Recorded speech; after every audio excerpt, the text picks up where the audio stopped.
Hello everyone. Today we will be discussing about one of the topics which as surgeons we do not want to come across, but unfortunately if you are held up in such a situation we should know how to come out of it.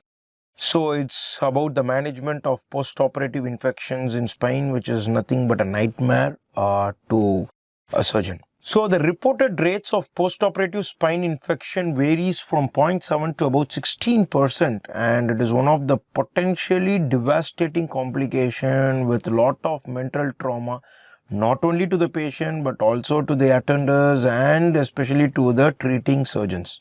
With longer hospital stay, higher morbidity, mortality, increased cost, higher reoperation rates without significant or without guaranteed outcomes.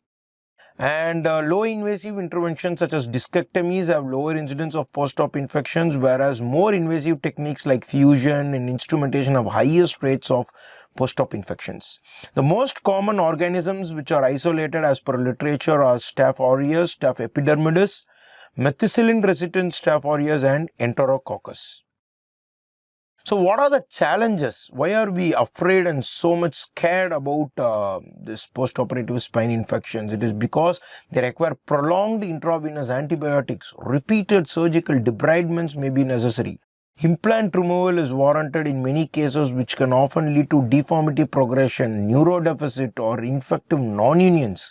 Multiple factors such as the type of index surgery, timing of infection, and type of treatment and organisms may have an impact on the outcomes. But currently there is no census regarding the best management paradigm, especially regarding the management of implants and duration of antibiotic treatment. It all depends on the type of the resistance or type of the antibiotic use, type of microorganism, type of the bioenvironment which the patient has. So what are the risk factors? When do we say that these patients are at high risk for infection and these don't? So it can be divided into modifiable and non-modifiable risk factors. The following are modifiable risk factors, which includes obesity, smoking. Smoking is a strong factor for post-op infection, sterility, malnutrition or steroids, operative time, the amount of retractor placement, because the more time the retractors are placed, it can result in tissue necrosis, which can result in a zone for microorganism invasion. Antibiotic administration, very important, and extended hospitalization to prevent nosocomial infections. Non-modifiable factors are age, we can't modify that, immunosuppression, again, urgency of the surgical procedure, spinal cord injury, myelopathy, because the cord is already compromised and the surgery is a difficult surgery, it takes long hours and recovery is very poor, neuromuscular scoliosis, and diabetes. As in any other case, diabetes has a very poor wound healing potential. Coming to classification, surgeon being an orthopedic surgeon, we are always interested in classification, so it can be classified based on site, whether it is superficial infection or a deep infection. If it is limited to the skin and subcutaneous layers without violating the facial layer, it is called as superficial infection. They are quite doctor and patient friendly. Deep infections, nightmares. They extend below the lumbodorsal fascia or ligamentum mucae or anterior abdominal, depending on the surgical site. Basically, you have the skin, you have the subcutaneous tissue, then you have the thick thoracolumbar fascia when you are dealing with the lumbar region, then you have the muscle layers, then you have the bony structures. This is how it is. So anything in this zone is superficial and anything in this zone is the deep infection. Based on the duration, if it is within 3 weeks of surgery, it is early. Again, it is relatively easier to treat. And if it is greater than 3 weeks after surgery, it is termed as delayed surgical site infection and they are quite difficult to treat. Depending on the number of microorganisms isolated, it could be group 1 when it is a single type, group 2 when it is multiple type organism, and group 3 when multiple type with myonecrosis is present. And based on the functional status, it could be group A normal, group B with local or systemic disease, and group C in immunocompromised patients.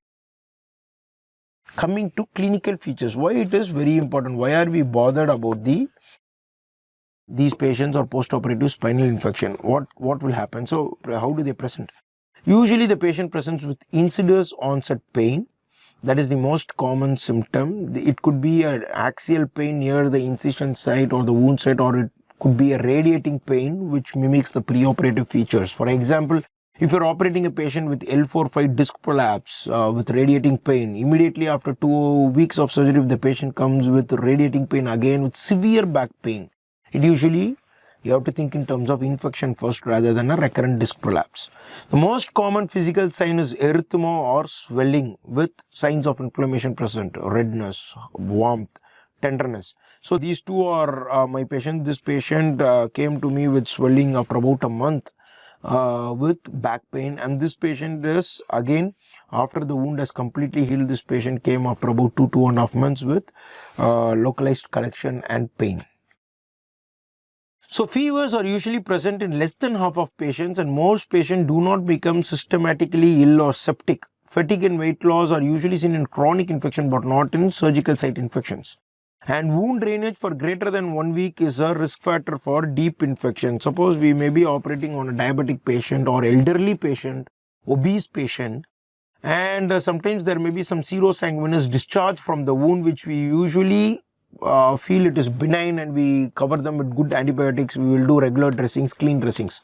But however, if this wound drainage is present even after a week, then it is considered as a risk factor, and we should expect, or we should foresee, that they can go out with deep infection, and we should give proper antibiotic coverage based on, underline under quotes, based on the culture reports. No giving antibiotics blindly. That is not going to work out. Wound dehiscence and purulent discharge may happen in some of these patients, especially this region. Posterior cervical spine surgery is a dangerous area because of excessive sweating, skin folds, obesity, hairline, and precarious blood supply. So this area is again prone for infections.